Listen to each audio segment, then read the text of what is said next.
All these things are, we probably will be able to reduce poverty, and also at the same time we have to have direct measures also, like Samurdhi. But Samurdhi, so far it has not been implemented fully, because Samurdhi must reach the deserving targets. Now what is happening is sometimes Samurdhi goes to people who are not deserving, and the deserving people are neglected. Yeah. So there are certain things like the deficiencies here and there which we have to correct and proceed. With the crossfire and exclusive production of the Government Information Department, today we have with us Professor A.D.V.D.S. Induratna, President of the Organization of the Professional Associations of Sri Lanka. Professor, as you said, yes, agriculture is one of the key factors when it comes to the development of Sri Lanka, especially as an Asian country. But do you think that the government of Sri Lanka is doing enough to develop the agricultural sector in Sri Lanka? Yes, government, in my own view, is government can do much more. Let's put it that way. Right. Particularly, tea prices, rubber prices are very good. We have to whip up, so to say, our replanting programs. Fertilizer subsidies have to be maintained. And coconut industry needs tremendous rehabilitation, because coconut industry has so far been treated as a plantation crop, which is, in my view, is nonsense. You see, because coconut is a smallholders, is more or less a peasant crop. Yeah. It comprises bulk of it in large small holdings. But at the same time, so many people depend on coconut. And it is not for export, it's for local consumption. So I think it needs the same treatment as for paddy, for instance, because coconut doesn't get fertilizer subsidy as much as paddy. So it has to be, and the replanting campaign, now the east and north, you have to start replanting coconut cultivation. And agriculture, of course, development of agriculture in our country depends much more, north and east, much more on irrigation than on rail. So we have to rehabilitate, resurrect all these 10,000 odd tanks, which the government has promised to do in the Mahinda Chintana. Yeah. That has to be done. Because now you will see, when the agriculture improves, when the agriculture develops, growth rate rises. In all these years where the growth rate was rising, agriculture was recording very significant growth.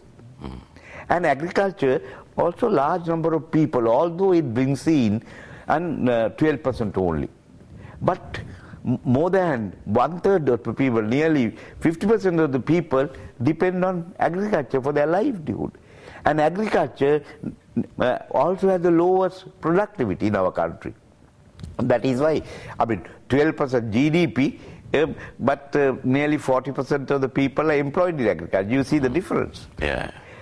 With so many people employed, you get only 12%. That clear indication of low productivity. And our country is one of the lowest when it comes to agriculture productivity. So agriculture productivity must improve tremendously. Even in tea, even in rubber, coconut, productivity has improved. This needs fertilizer, great application of fertilizer, prevention of fragmentation of land, and almost minimum price for the product, and so on. So all these things, there is tremendous amount of work that has to be done in agriculture. And in fact, one of the crux, the thrust of the Mahinda Chintana is that we have to have sustained agriculture with food security.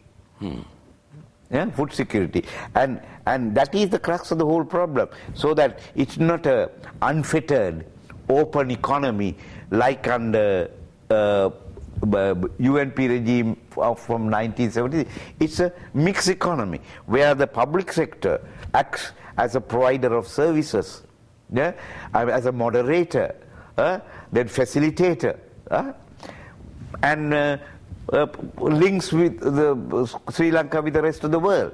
So the government has to do those functions and work in partnership with the private sector to achieve all this. So that is where actually I have supported Mahinda Chintana economic policy because this reason, because I have been advocating this sort of policy from 1960s, that we have to start with agriculture, create a surplus in agriculture, then only go in for high-tech industries. Right.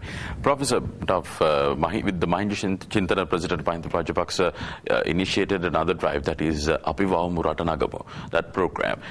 But we saw some media reports where the farmers getting suicide because they were not getting a proper price for their harvest. Especially, we saw some incidents happening in some rural areas where a farmer suicided himself at because of no certified price for paddy. How do you respond to these? Yeah, of course, the farmer has suffered due to several reasons.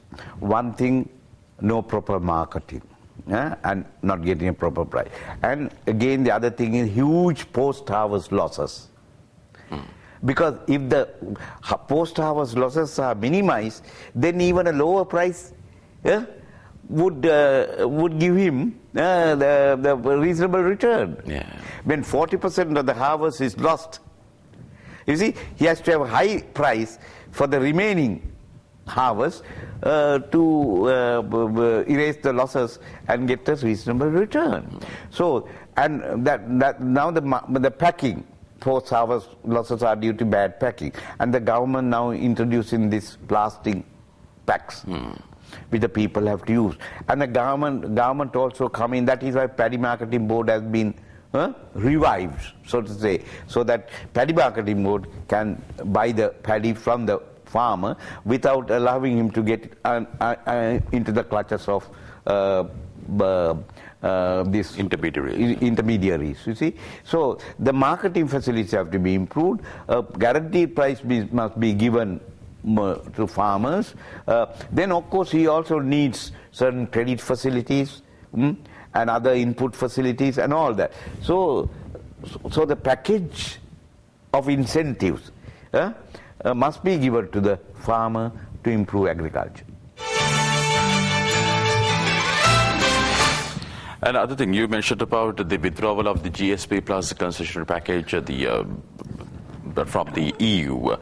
And one allegation of the opposition is that the present government is lacking the international, what we call the charisma in its policies and its way of handling things. That's why we lost the GSP Plus as well. How do you respond to this? But how can the opposition say that? Do they have the charisma that they are talking about that government doesn't have? Of course, the government lost this thing because the government was not prepared to allow these people to come and investigate into the human right violation. But would the opposition allow that? If the opposition was the enlightened opposition, if they believe in the sovereignty of the country, they wouldn't have done that. So this question of charisma and being able to negotiate, I don't think is a factor that we can reckon with.